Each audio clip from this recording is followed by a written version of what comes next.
I had a 12-gauge shotgun aimed at the sky when everything started going to hell. Stephanie was screaming about federal law, and her brand-new drone, now engulfed in flames, spiraled into the side of my barn, igniting a fire that took me and my cousin Charlie 2 hours to stomp out using nothing but wet feed sacks.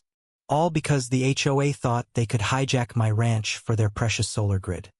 What they didn't know was that my great-grandfather had prepared for this exact moment almost a century ago. And now it was about to blow up in their faces. Now I know what you're thinking: how the hell does a bunch of homeowners think they can build solar panels on someone else's ranch? How does that even happen legally? And how does someone not notice they're building on the wrong land?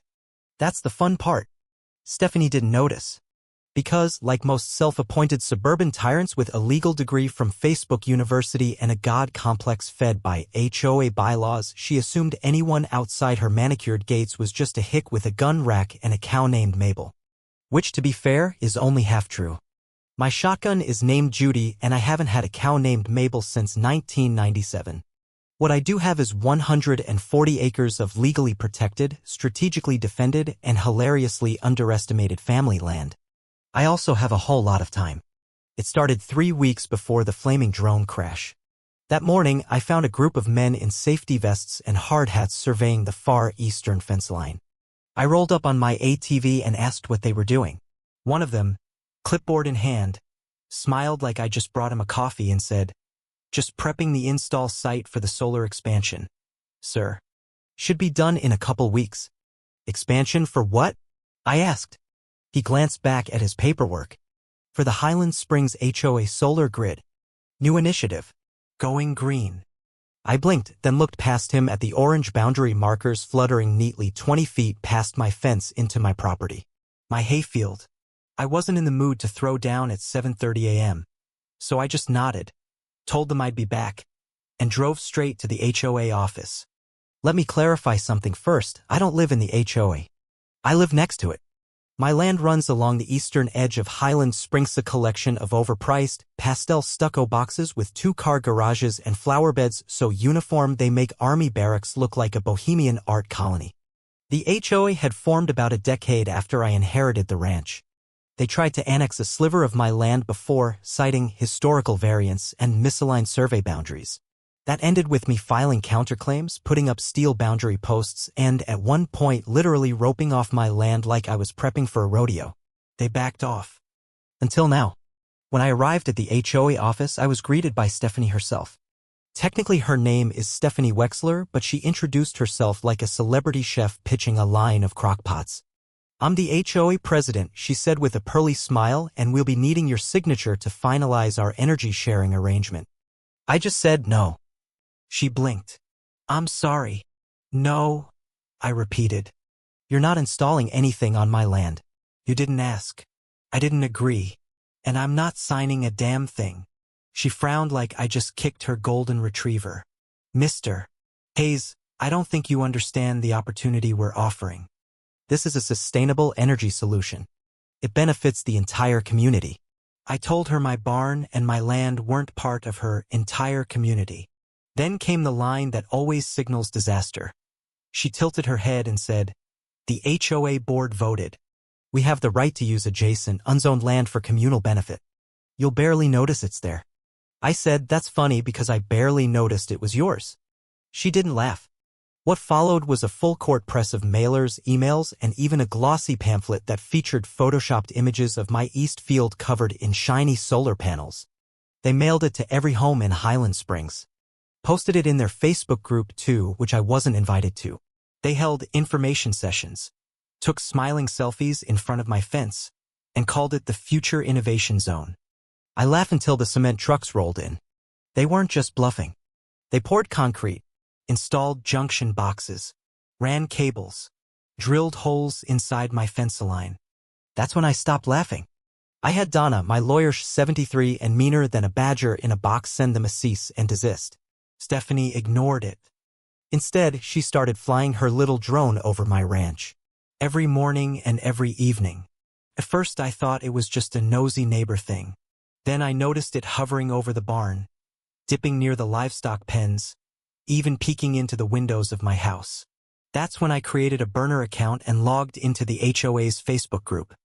Stephanie had posted, monitoring ongoing encroachments and animal safety hazards.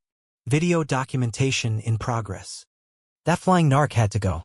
So, back to the beginning, standing on the driveway, Judy the shotgun in hand and Stephanie on the other side of the fence shouting about airspace rights and federal regulation.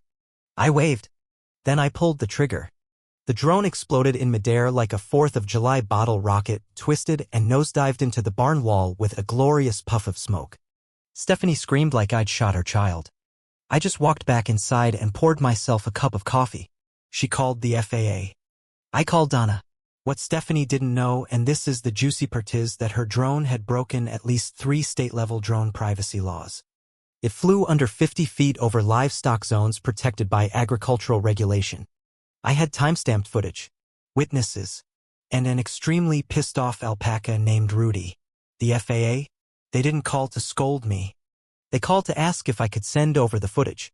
Turns out Stephanie had posted her drone videos publicly with hashtags like HOA power and we own this land. They were very interested. But that wasn't even the best part. Remember how my granddad used to say, if someone ever tries to steal from us, check the iron? I always thought he meant a firearm. Turns out, he meant a cast iron plaque buried behind the Eastern Creek bed. I spent an hour with a metal detector, and there it was, rusted, bolted into stone and still legible. After cleaning it off, I read the inscription. My jaw dropped. It was a covenant, dated 1924, filed with the county and never rescinded. The language was plain.